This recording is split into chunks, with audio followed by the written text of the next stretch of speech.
अध्याय 29। लाबान के यहां याकूब का आगमन। इसके बाद याकूब आगे बढ़ा और वह पूर्व के निवासियों के देश में पहुंचा। सहसा उसकी दृष्टि किसी खेत में एक कुएं पर जा पड़ी। वहां भेड़ बकरियों के 3 झुंड थे, क्योंकि उस कुएं से ही उनको पानी पिलाया जाता था। कुएं के मुंह पर एक बड़ा पत्थर पड़ा हुआ था।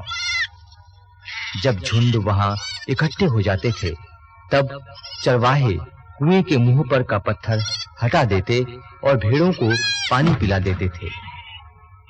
फिर वे उस पत्थर को कुएं के मुंह पर उसकी जगह रख देते थे। याकूब ने उनसे पूछा, भाइयों, तुम लोग कहां से आए हो? उन्होंने उत्तर दिया, हारान से आए हैं। फिर उसने उनसे पूछा, क्या तुम नाहोर के पुत्र लाबान को जानते हो? उन्होंने कहा, हाँ, हम उनको जानते हैं। तब उसने पूछा, क्या वो सकुशल है? उन्होंने उत्तर दिया, हाँ, वह अच्छी तरह हैं। देखिए, उनकी बेटी राहेल भेड़ों के साथ आ रही है।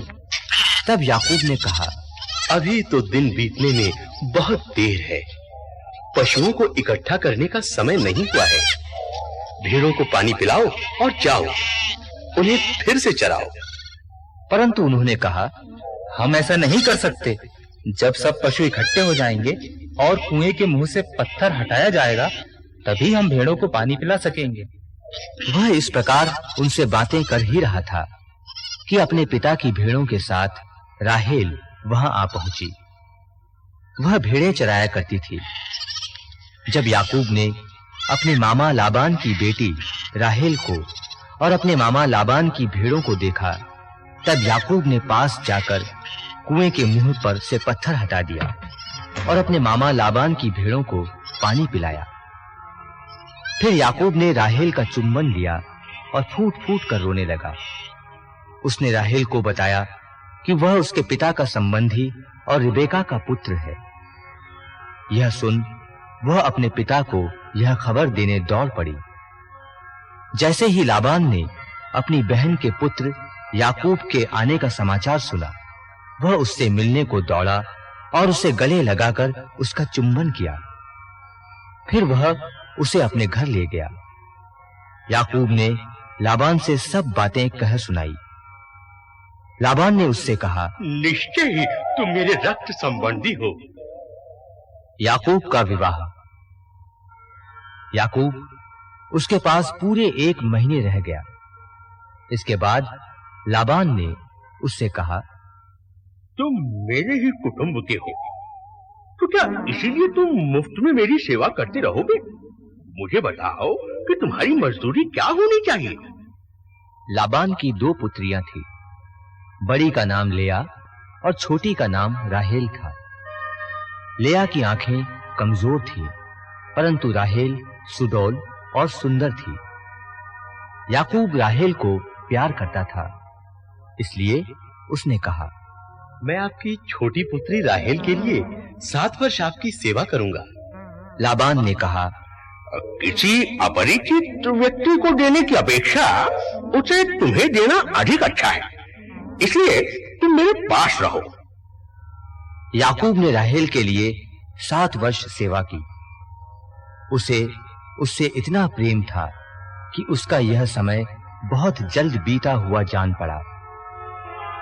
इसके बाद याकूब ने लाबान से कहा, अब मेरी पत्नी मुझे दीजिए, जिससे मैं उसके साथ रहूं। मेरा सेवा काल अब पूरा हो चुका है। तब लाबान ने उस स्थान के सब आदमियों को निमंत्रित किया और एक भोज दिया। शाम को वह अपनी पुत्री लेया को याकूब के पास ले गया और उसने उसके साथ रात बिताई। लाबान ने अपनी दासी जिल्पा को अपनी पुत्री लेया के लिए दासी के रूप में दिया। सवेरे मालूम पड़ा कि वह तो लेया थी। तब याकूब ने लाबान से कहा, आपने मेरे साथ ऐसा क्यों किया? क्या मैंने राहेल के लिए ही आपकी सेवा नहीं की? फिर आपने मुझे धोखा क्यों दिया? लाबान ने उत्तर दिया, हमारे देश में ऐसा नहीं होता कि बड़ी बेटी के रहते छोटी का विवाह कर दिया जाए। इसके साथ पूरे इस सप्ताह भर रहो, इसके बाद मैं तुम्हें दूसरी को भी दे दूंगा। उसके लिए भी तुम्हें मेरे यहाँ और 7 वर्ष तक सेवा करनी पड़ेगी। याकूब ने ऐसा ही किया। उसने पूरा सप्ताह उसके साथ बिताया। इसके बाद लाबान ने अपनी पुत्री राहेल को भी पत्नी के रूप में उसे दे दिया। लाबान ने अपनी दासी बिल्हा को अपनी पुत्री राहेल के लिए दासी के रूप में दिया। तब याकूब का राहेल से भी संसर्ग हुआ। वह राहेल को लेआ से अधिक प्यार करता था। उसने उसके लिए यहां और 7 वर्षों तक सेवा की। याकूब की संतानें। जब प्रभु ने देखा कि लेआ को समुचित प्यार नहीं मिल पा रहा है, तब उसने उसे पुत्रवती बनाया, परंतु राहेल निस्संतान रही। लेआ गर्भवती हुई और उसे एक पुत्र पैदा हुआ। उसने उसका नाम रूबेन रखा, क्योंकि उसने कहा, प्रभु ने मेरे दुख को समझा है। अब मेरे पति मुझसे अवश्य प्रेम करेंगे। इसके बाद वह फिर गर्भवती हुई और उसे एक और पुत्र हुआ। वह बोली, प्रभु ने ये जानकर कि मुझसे समुचित प्रेम नहीं किया जाता है, मुझे यह पुत्र भी दिया है। उसने उसका नाम सिमोन रखा। वह फिर गर्भवती हुई और उसे एक पुत्र और हुआ। वह बोली, अवश्य ही अब मेरे पति मुझसे प्रेम करेंगे, क्योंकि मैं उनके लिए 3 पुत्रों को जन्म दे चुकी हूँ। इसलिए उसने उसका नाम लेवी रखा। इसके बाद वह फिर गर्भवती हुई और उसे फिर एक पुत्र हुआ। वह बोली, अब मैं प्रभु की स्तुति करूंगी। इसलिए उसने उसका नाम यूदा रखा। इसके बाद उसके संतति होना बंद हो गया।